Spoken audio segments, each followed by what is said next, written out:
الحمد للہ وکفیٰ وسلام علی سید الرسل وخاتم الانبیاء وعلی آلہ واصحابہ الذین هم خلاصۃ العرب العربا وخیر الخلائق بعد الانبیاء اما بعد اللہم صلی علی سیدنا محمد عبدک ورسولک وصلی کذالک علی جمیع الانبیاء والمرسلین وعلی الملائکۃ المقربین وعلی عباد اللہ الصالحین اجمعین الی یوم الدین۔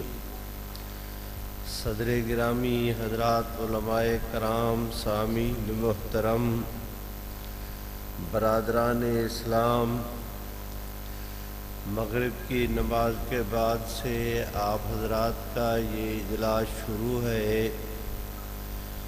متعدد حضرات علماء کرام کے آپ نے ایمان پرور بیانات بھی سنے، نظمیں نعتیں تلاوت بھی ہوئی، اور ابھی تھوڑی دیر بعد انشاءاللہ العزیز آج کے اس اجلاس کے آخری خطیب اور مقرر شیریں نوا عالم دین کا آپ حضرات بیان سنیں گے۔ ایک میں آپ حضرات کے ساتھ وعدہ کرتا ہوں، ایک آپ میرے ساتھ تعاون کریں۔ میں وعدہ کرتا ہوں کہ گفتگو لمبی نہیں کروں گا، اور آپ میرے ساتھ تعاون کریں کہ جتنے ساتھی بیٹھے ہیں سارے تھوڑے تھوڑے میرے قریب ہو جائیں گی، یہ جگہ پر کر دیں، قریب قریب ہو جائیں سارے ساتھی، تھوڑا تھوڑا حرکت کرو، اس کے اندر برکت ہے۔ حضور علیہ السلام بھی فرماتے ہیں کہ جس وقت بیٹھا کرو تو مل جل کر بیٹھا کرو، تم آپس میں ملو گے تو اللہ تعالیٰ تمہارے دلوں کو بھی اکٹھا کر دیں گے۔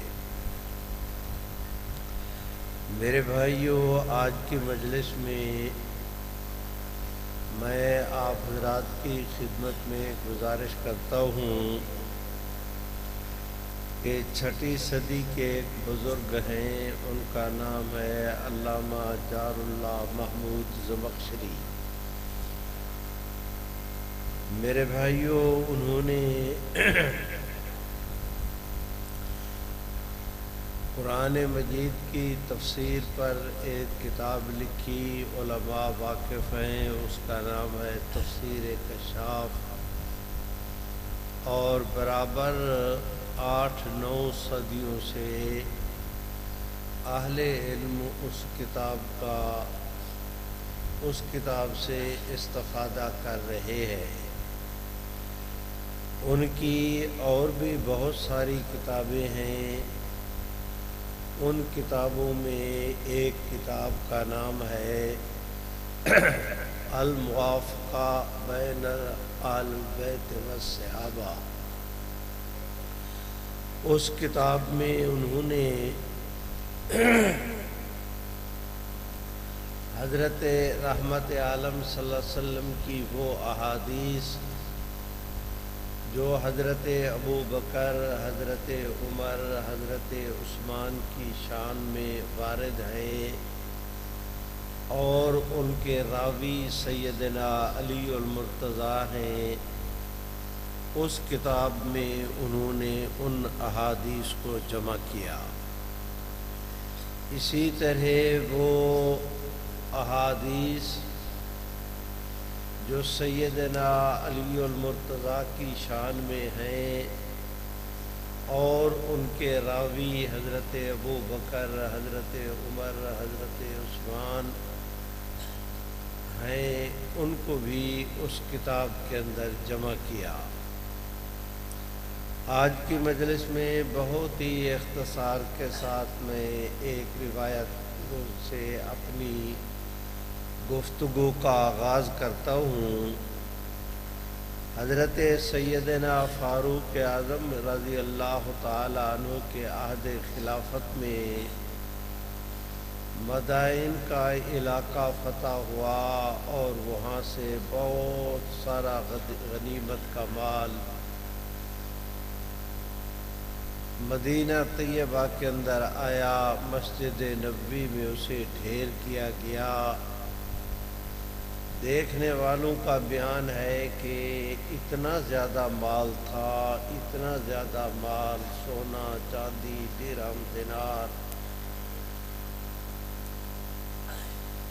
کھانے پینے کا سامان، اسلحہ وغیرہ، اتنا سارا مال تھا کہ مسجد شریف بھری بھری نظر آتی تھی۔ حضرت سیدنا فاروق اعظم رضی اللہ تعالی عنہ نے اس کثرت اور فراوانی کے ساتھ اس غنیمت کے مال کو دیکھا تو ان کی طبیعت میں خوشی پیدا ہوئی کہ اس کی وجہ سے اہل مدینہ کی بہت ساری خدمت ہو جائے گی۔ چنانچہ حضرت فاروق اعظم نے خلافت کے وہ حضرات جو بیت المال کے کام پر مامور تھے ان سے فرمایا کہ پوری مسجد شریف کے اندر دسترخوان بچھائے جائے، سارے مدینے والوں کو بلایا جائے، ان کی دعوت کی جائے، اور جس وقت وہ واپس جانے لگے تو حصے کے مطابق ان سب کو اس غنیمت کے مال سے بھی حصہ دیا جائے۔ تمام تر انتظامات کر لیے گئے۔ حضرت فاروق اعظم سے درخواست کی گئی کہ آپ تشریف لائے اور آ کر غنیمت کے مال کی تقسیم کا عمل شروع کرے۔ حضرت فاروق اعظم تشریف لائے، بیٹھے، اب غنیمت کا مال تقسیم کرنا تھا تو حضرت سیدنا فاروق اعظم نے میری طرف دیکھے، اس طرح کر کے پورے اجتماع کی طرف دیکھا اور دیکھنے کے بعد پھر دوبارہ یوں ملاحظہ کیا پورے اجتماع کو اول سے لے کر آخر تک، اور اس کے بعد فرمایا کہ حضرت حسن کہاں ہیں؟ حضرت سیدنا حسن کو تلاش کر کے لایا گیا۔ جب وہ مسجد شریف میں حضرت عمر کے سامنے تشریف لائے، حضرت عمر اٹھ کھڑے ہوئے، ان کو سینے سے لگایا، ان کے سر پر ہاتھ پھیرا، ان کی پیشانی کو چوما، ان کے ساتھ مصافحہ کیا، اور پھر دنیا آخرت کی خیر و برکت کی دعائیں دیں، اور اس کے بعد ارشاد فرمایا بیت المال کے انجار سے کہ 1000 درہم حضرت حسن کو پیش کیا جائے۔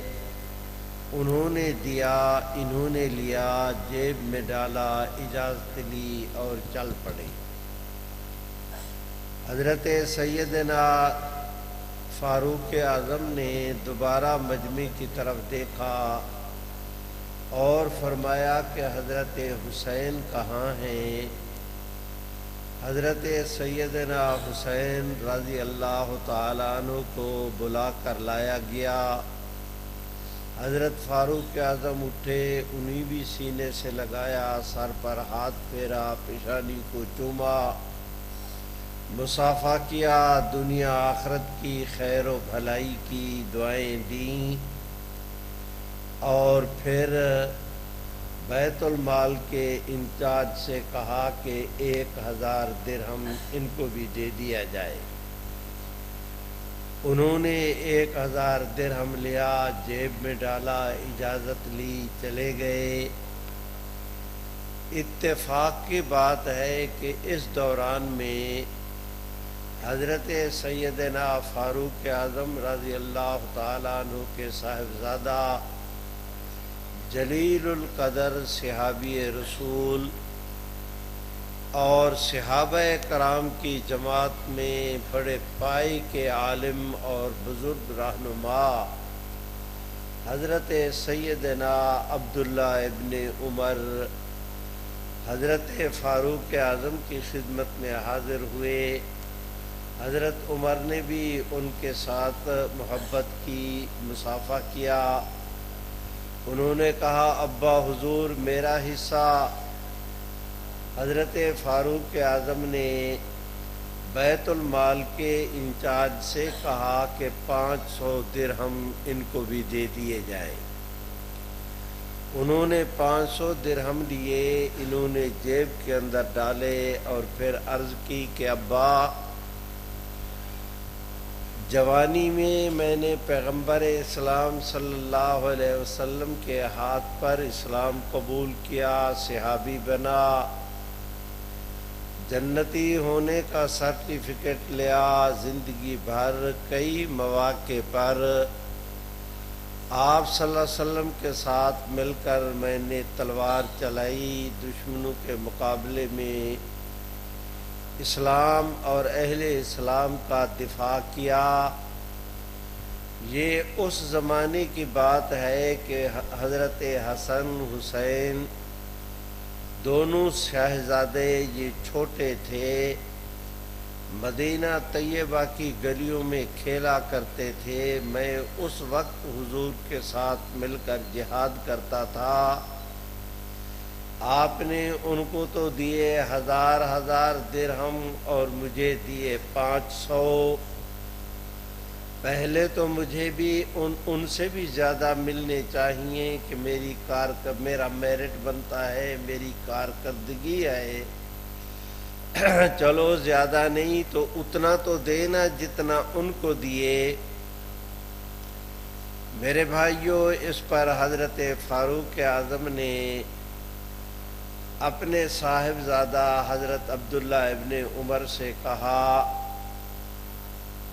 کہ بیٹا حسن حسین کے نانا جیسا تم نانا لاؤ، حسن حسین کی نانی جیسی تم نانی لاؤ، حسن حسین کے ابا جیسا تم ابا لاؤ، حسن حسین کی والدہ جیسی تم والدہ لاؤ، حسن حسین کے ماموں جیسا تم ماموں لاؤ، حسن حسین کی خالاؤں جیسی تم خالائیں لاؤ، حسن حسین کے چچا جیسا تم چچا لاؤ، حسن حسین کی پھوپھی جیسی تم پھوپھی لاؤ تو تمہیں بھی 1000 درہم مل جائے گا۔ میرے بھائیوں، حضرت علامہ کشاف رحمہ اللہ، علامہ زمخشری رحمہ اللہ صاحب الکشاف دراصل یہاں پر مسئلہ یہ سمجھانا چاہتے ہیں کہ میں نے حضرت عمر فرماتے ہیں کہ میں نے حسن اور حسین کو یہ جو 1000 درہم دیا تمہاری پیسوں پر نظر گئی، حضرت حسن حسین کی جو نسبتیں ہیں تم نے ان کو نہیں دیکھا، تمہیں وہ دیکھنا چاہیے کہ حسن حسین وہ جوان ہیں کہ ان کے نانا محمد عربی صلی اللہ علیہ وسلم ہیں، ان کی نانی سیدہ خدیجۃ الکبریٰ ہیں، ان کے والد سیدنا علی المرتضیٰ ہیں، ان کی والدہ سیدہ فاطمۃ الزہرا ہیں، ان کے ماموں حضور علیہ السلام کے صاحبزادے حضرت ابراہیم ہیں، ان کی خالائیں حضور کی صاحبزادیاں سیدہ ام کلثوم، سیدہ زینب اور یہ ہیں سیدہ رقیہ ہیں۔ حضرت حسن حسین کے چچا جعفر ابن ابی طالب ہیں، حسن حسین کی پھوپھی حضرت ام ہانی ہیں، جن کے گھر سے حضور علیہ السلام کے معراج کے سفر کا آغاز ہوا تھا۔ فرمایا کہ میں نے ان نسبتوں کی بنیاد پر ان کی اتنی خدمت کی، اگر تمہارے پاس بھی اتنی نسبتیں ہیں تو میں تمہیں بھی 1000 درہم دینے کے لیے تیار ہوں، اور اگر تمہارے پاس وہ نسبتیں نہیں اور یقیناً نہیں تو پھر 500 ملے گا۔ ابھی یہ بات ختم نہیں ہوئی تھی، وہ دیکھو سامنے سے ایک آدمی اٹھا، دوڑ لگائی، حضرت علی کے دروازے پر گیا، جا کر دروازہ کھٹکھٹایا، بڑی تیزی اور جلدی کے ساتھ حضرت سیدنا علی المرتضی رضی اللہ تعالی عنہ اس آدمی کی شتابی اور بے تابی دیکھ کر جلدی میں آئے، دروازہ کھولا۔ آگے اس آدمی نے علیک سلیک کے بعد درخواست کی کہ حضرت آپ تو گھر بیٹھے ہیں، مدینہ طیبہ میں تو ایک عجیب واقعہ ہو گیا۔ حضرت علی نے پوچھا کیا ہوا؟ انہوں نے عرض کی کہ حضرت آپ کے صاحبزادے حضرت حسن حسین آئے، ان کو حضرت عمر نے 1000 درہم دیا، اپنا بیٹا آیا ان کو 500 درہم دیا۔ انہوں نے یہ سوال کیا، حضرت عمر نے یہ جواب دیا، پوری مسجد نبوی نے اس کو سنا اور عجیب وہاں پر رونق ہوئی۔ حضرت سیدنا علی المرتضی رضی اللہ تعالیٰ عنہ نے یہ بات جب سنی کہ میرے صاحبزادوں کا حضرت عمر نے اس اہتمام کے ساتھ ان کی او بھگت کی، میرے بھائیوں یہ سنتے ہی حضرت علی المرتضی کھڑے کھڑے زاروں قطار انہوں نے رونا شروع کر دیا، اور اس کے بعد فرمایا سمیت بِأُذْنِیَّ ھَذَا، میں نے اپنے ان کانوں کے ساتھ حضور علیہ الصلاۃ والسلام سے سنا، لقد صدق رسول اللہ صلی اللہ علیہ وسلم، اور پکی بات ہے کہ حضور علیہ السلام نے سچ فرمایا تھا کہ سراج و اہل الجنت عمر، کہ کل قیامت کے دن اہل جنت کی رونق کا، اہل جنت کی روشنی کا سبب وہ حضرت عمر ہوں گے۔ جس وقت سیدنا علی المرتضی نے، میرے بھائیوں میں یہاں پر ایک اور گزارش کرتا ہوں،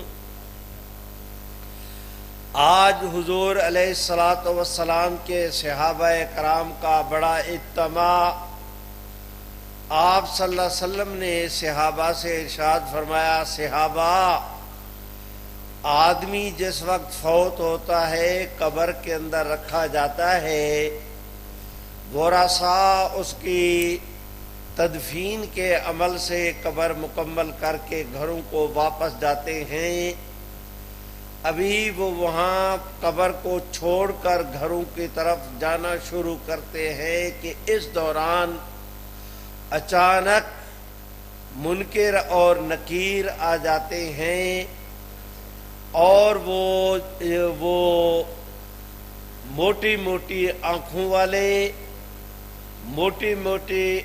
والے نیلی نیلی نظروں والے، موٹے ہونٹوں والے، اتنے ان کے ران، اتنی ان کے بازو، کڑیل جوان، ان کا چکلا چوڑا سینہ، وہ اچانک آتے ہیں، اور آتے ہی کرخت آواز کے ساتھ مردے کو اٹھا بٹھلاتے ہیں۔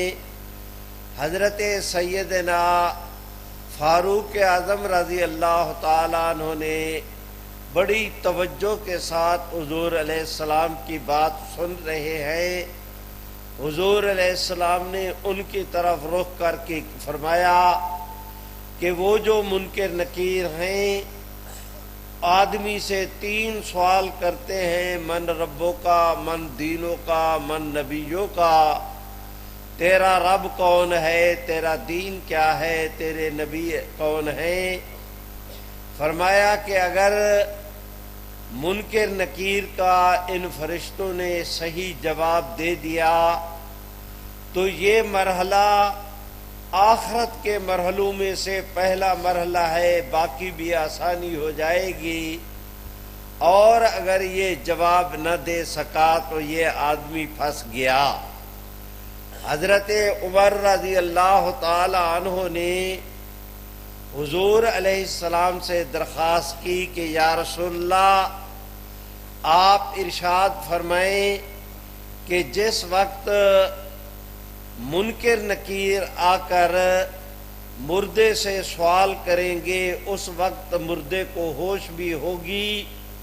حضور علیہ السلام نے فرمایا ہاں، اسی طرح ہوش ہوگی جس طرح تمہیں اس وقت ہوش ہے کہ تم میرے ساتھ گفتگو کر رہے ہو، اس سے بھی زیادہ آدمی توجہ کے ساتھ، ہوش کے ساتھ وہ بات سن رہا ہوگا فرشتوں کی۔ حضرت عمر نے عرض کی کہ یا رسول اللہ اگر منکر نکیر کے سوال کے وقت آدمی کی یہ حیثیت ہوگی کہ اسے مکمل ہوش ہوگا، پھر دعا آپ کر دیں، کرم اللہ کر دے، پھر فرشتوں سے ہم مار نہیں کھاتے۔ میرے بھائیوں، حضرت عمر کا انتقال ہوا، یہی صاحبزادے حضرت عبداللہ ابن عمر نے خواب کے اندر دیکھا۔ پہلی رات تو پوچھا ابا حضور کیسے گزری؟ آپ نے تو حضور علیہ السلام سے فرمایا تھا کہ منکر نکیر کو جواب دے لیں گے، تو بتائیں کیسے گزری؟ حضرت عمر نے کہا کہ بیٹا خوب گزرا۔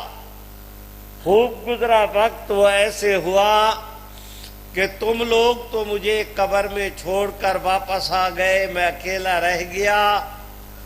یہ واقعتاً فرشتے آئے، خوفناک قسم کی شکلوں والے، وہ لمبے چوڑے، ڈرونی ان کی شکلیں، بڑی ہیبت اور جلال کے ساتھ۔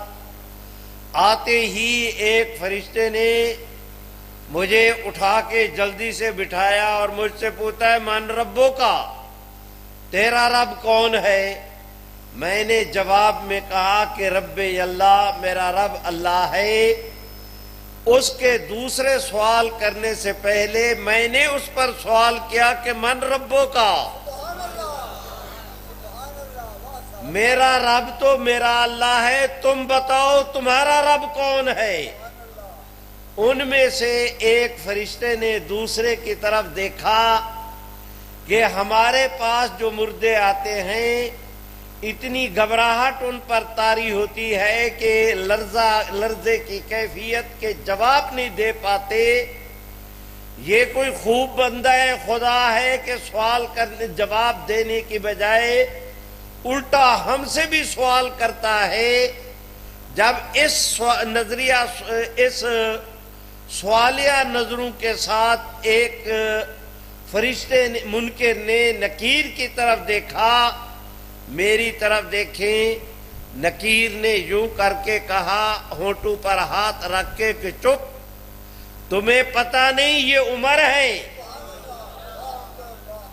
حضرت سیدنا فاروق اعظم فرماتے ہیں کہ جب منکر نے یہ پتہ چلا نکیر کے کہنے پر کہ یہ عمر ہیں، تو اس نے کہا کہ چلو چھوڑ دو، ان سے اور سوال نہیں کرتے، چلتے ہیں۔ حضرت عمر نے کہا کہ میرے ساتھ تو یوں معاملہ پیش آیا۔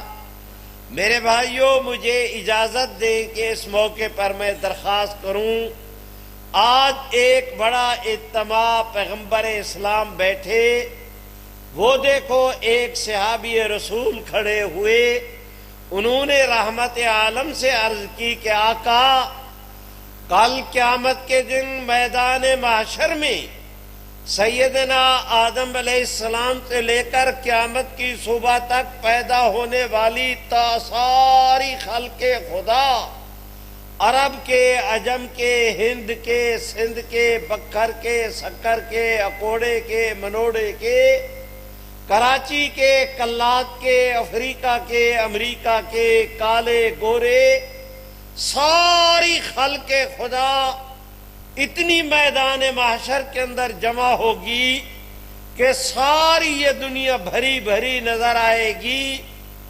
تو یا رسول اللہ اتنے بڑے اجتماع میں آپ اپنی امت کو کیسے پہچانیں گے؟ تو حضور علیہ السلام نے فرمایا میاں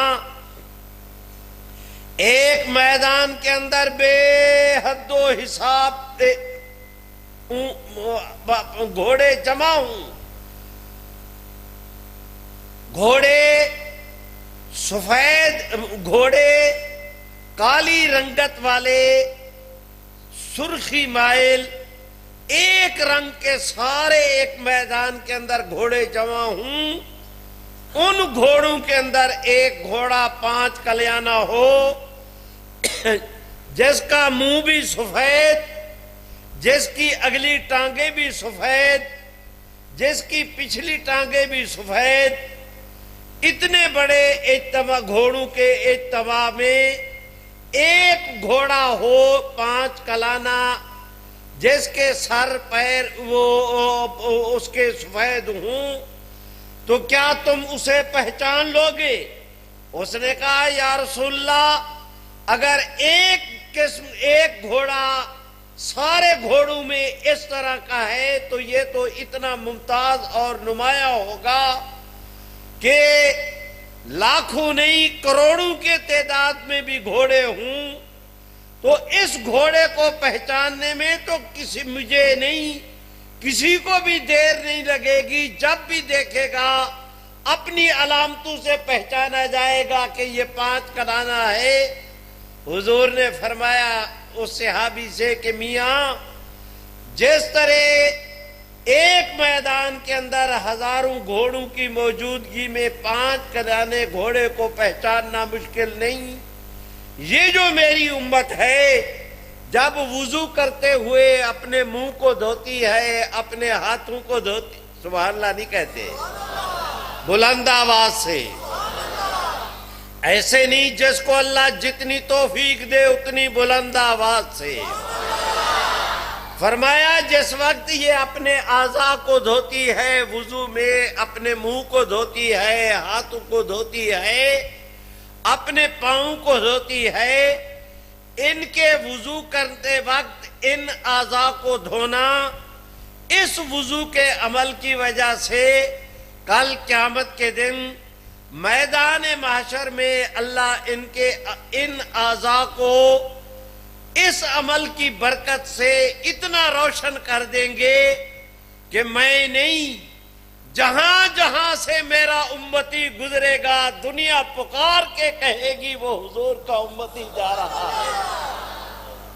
میرے بھائیوں آج حضرت علی المرتضیٰ نے یہی بیان کیا کہ حضور علیہ السلام نے فرمایا تھا سراج و اہل الجنت عمر، ساری دنیا قیامت کے دن حضور علیہ السلام کی امت سے روشنی حاصل کرے گی اور جنت کے اندر اہل جنت حضرت عمر سے روشنی پائے گے. میرے بھائیوں یہ آدمی حضرت علی سے چلا، حضرت عمر کی خدمت میں آیا اور آ کر حضرت خوب آدمی تھا، ادھر سے ادھر گیا، ادھر سے ادھر آیا، حضرت عمر سے درخواست کی کہ حضرت آپ مال تقسیم کر رہے ہیں، میں حضرت علی کی خدمت میں گیا تھا، انہوں نے تو حضور علیہ السلام کی حدیث آپ کے متعلق یہ بیان کر دی. میرے بھائیوں یہ آدمی گیا تھا، حضرت علی سے کہا کہ انہوں نے آپ کے صاحبزادوں کا اتنا اکرام کیا کہ یہ سنتے حضرت علی وہاں رونے لگے.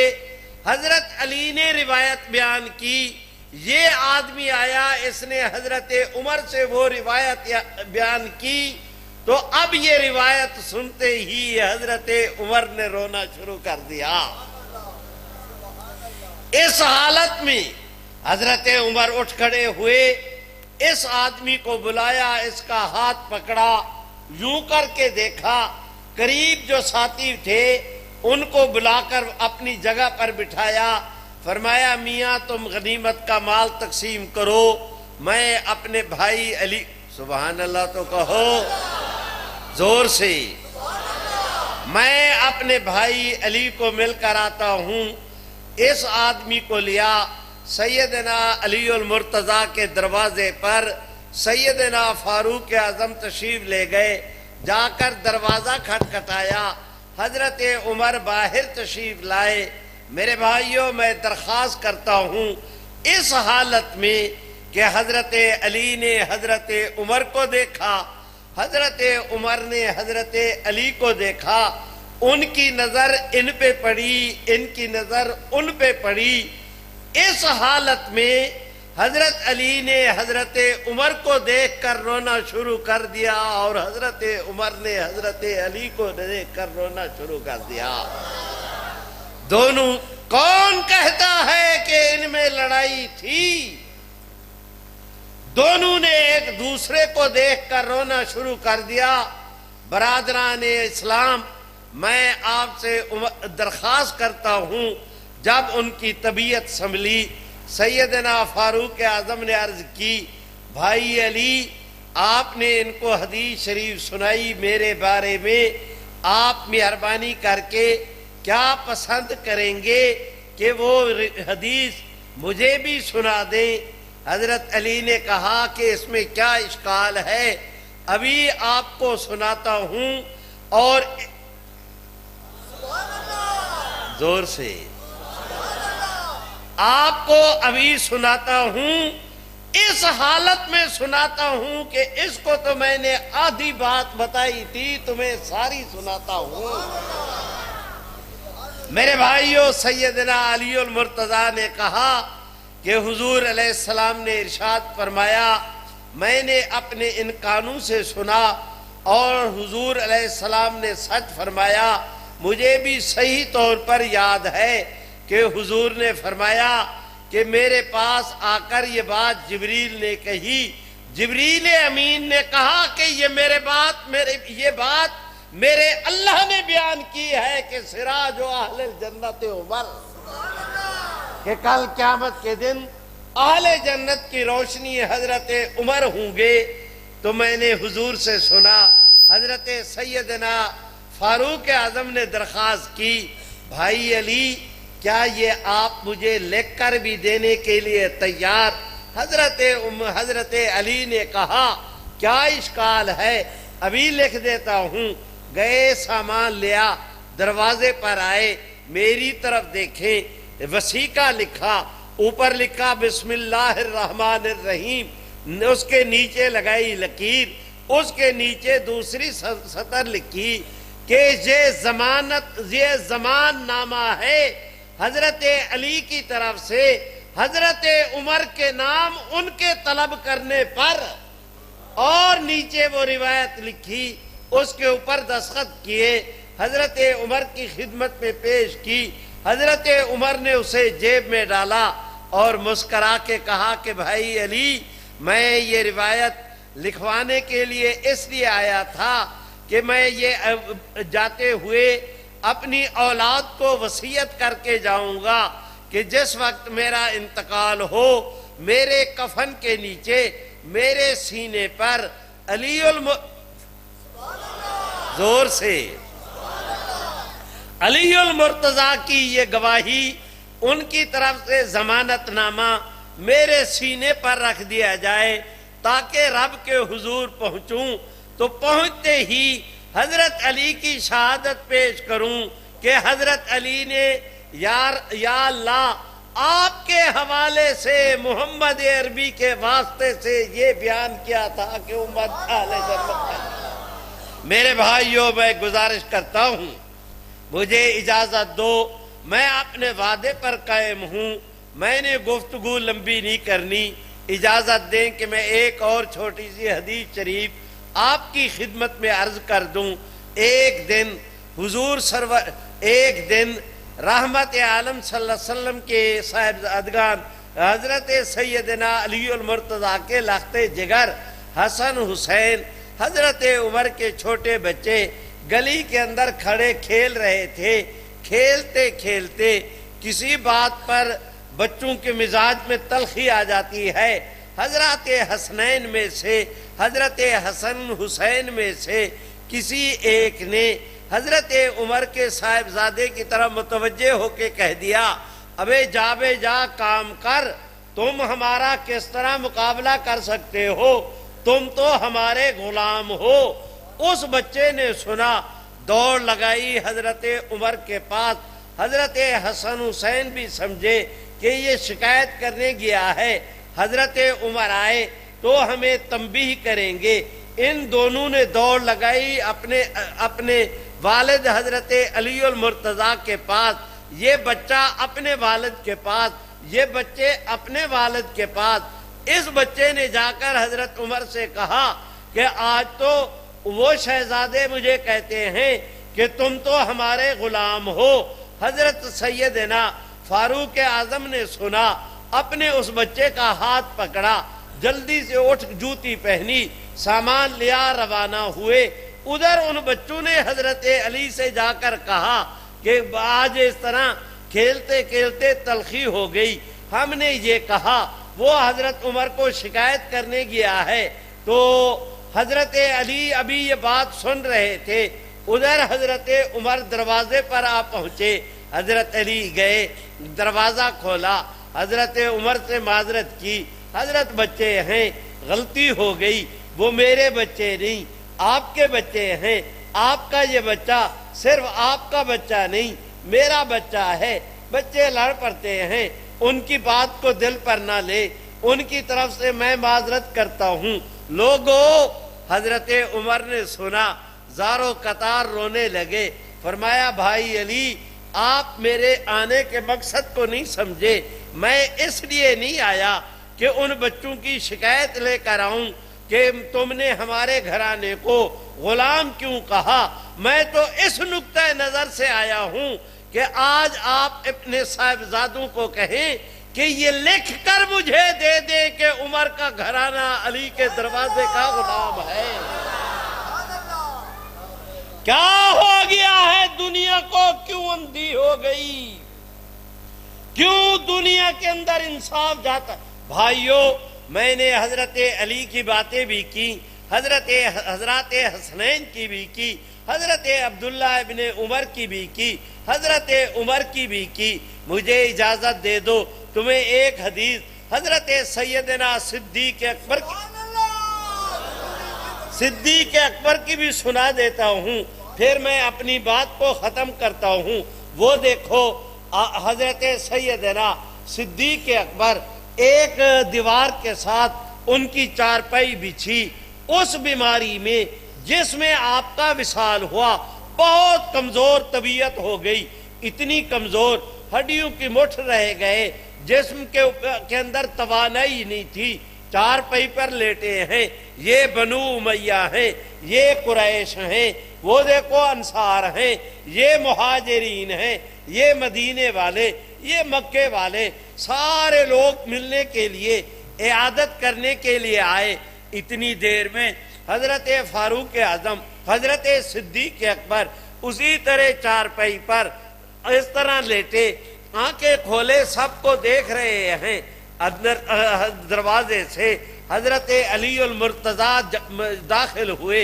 حضرت سیدنا صدیق اکبر کا چہرہ اس طرح مسکرا اٹھا جیسے گلاب کا پھول کی پتیاں مسکرا اٹھتی ہیں۔ وہ دیکھا حضرت علی آ رہے ہیں، لیٹے لیٹے، ان کے آنے سے پہلے سبحان اللہ تو کہو، نہیں بھائی زور سے، شریفو آج نہ بولے تو پھر کب بولو گے؟ یہی